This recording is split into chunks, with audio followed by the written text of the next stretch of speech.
Hey guys, this is Ushisan. I want to show you how I make gold. I'm what they call a middleman. But before I get into all that, I just want to show you the add-ons that I use to make my gold. As you can see, my auction house layout is pretty simple. It's actually fairly close to default, except for these three tabs here. I have a scanner called Auction Master. I use that over Auctioneer just because it takes less time to scan things, and it's overall more efficient for me.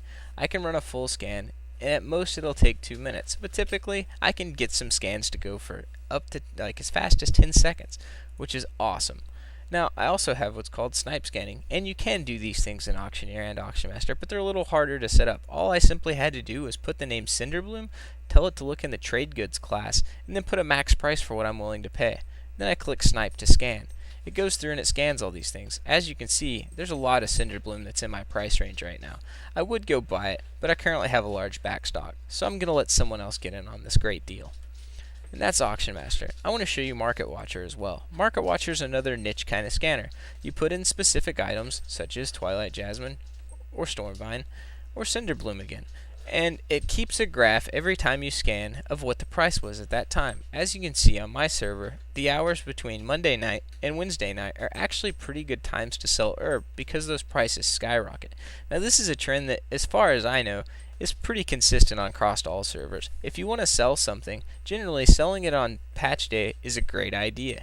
But be careful, because if you put a bid that's going to end on Monday night, or early Tuesday morning while the server's down, and someone's going to pay less than you want to take, then they're just going to put a low bid on it, take it, and you're not going to be able to do anything about it, because unfortunately the servers will be down and you're not going to be able to save your butt. This is how I scan. I have 14 items now that I scan specifically. It goes through, it only scans those items. It doesn't collect the data off the auction house so that whenever I get a drop I know how much it's worth. It just lets me know about this stuff, and it keeps track of this stuff for me. I know that 5 people are currently selling Char Scale leg armor, which is great. 2 of them are actually my guildies, and if this guy goes in and undercuts them, I'll be sure to let one of them know. Now as I go down, as you can see, there's still more stuff. Even Whiptail's down at the price that I want to pay. Right now, I know that there's 30 full stacks of Whiptail, and that the greater majority of those full stacks are actually at 1.9 gold per item, which is 10 silver less than I usually pay. So I want to show you what it is that I do exactly. Now, as you can see, I have some Whiptail in my bag. What I generally turn those into is these ashen pigments, which is something that you use to make the black fallow ink. And sure, most of you know that because you have an inscriptionist, but this guide's not just for the pros. This is for the new guys too. Now, I make these black fallow inks, and as you can see, it says that they're worth about 15 gold on the auction house. I don't really care about that price. I'm going to sell it for whatever I can sell it for to someone who's going to buy all or the greater majority of that, because I'm not so much worried about getting the most money off of the product so much as getting money, making a profit off of what I make and selling large quantities of it so that the money comes in faster and in bigger amounts. Now, I usually sell black fallow for 10 gold a piece, and I usually sell my burning embers as well for about 15 gold a piece. And I have one guy who buys them all. Thank God for that guy. And I usually do about 10,000 gold worth of stuff with him just about every day, or every 2 days, give or take, which has worked out really great for both me and him, because from what I hear from him, his business is actually going very well.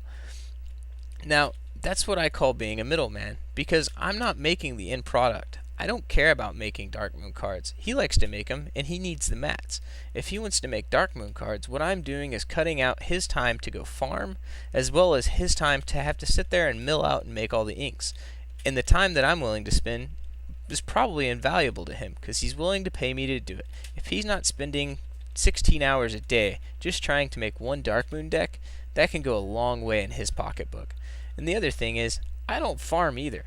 I have a slew of herbalists that I know on the server, people I've found throughout my guild, brother guilds, and friends of mine. And we all talk, and I've offered to them to pay them 40 gold per stack anytime, anywhere. So I get a lot of CODs of Whiptail and various other things for 40 gold a stack, so that I never have to pay more than I want. So when the auction house is on the rise, fortunately for me, I still get to pay 40 gold a stack, so I'm always in the green. Alright guys, I feel like it's important for me to clarify though. I don't buy off the auction house. I don't think I need it. And when I do, the prices go up because I buy a lot. And as they say, supply and demand determine price. I demand a lot, and unfortunately, there's not usually that big a supply on the auction house. So if it gets around that I'm buying everything at 30 gold a stack or 40 gold a stack, people start upping the prices slowly, and that hurts the entire server. That's why I look for private people to buy stuff. Also, check out the links at the bottom of my page. I've got a buddy that you guys should check out. He does gold guides as well as some bitchin' hunter and raid stuff. So you guys should definitely check him out. And that's really all I can help you guys with. I mean, there's a few other things that I suggest getting, like an in-game calculator. Xcalc has been pretty good for me. There's a few options with it. It's not real complicated. And it does all of your basic calculator functions. The other thing is notes. Both of these are available on Curse. All you have to do with notes is make a new note and you can add stuff. Right now, Bonkers will pay 20 gold each for Cinderbloom as I get them. Now, obviously that's a fake note. No one's going to pay 20 gold each Cinderbloom. That's absurd. But for the sake of showing you guys, I had to put something in there.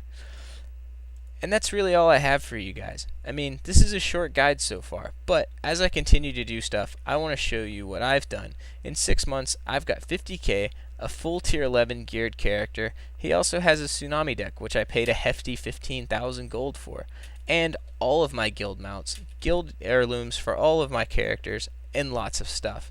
So, I have plenty of toys and still have lots of money to burn. If all goes well, maybe I'll even hit gold cap. But for now, you guys will just have to wait patiently and let me keep teaching you how it is that I do what I do.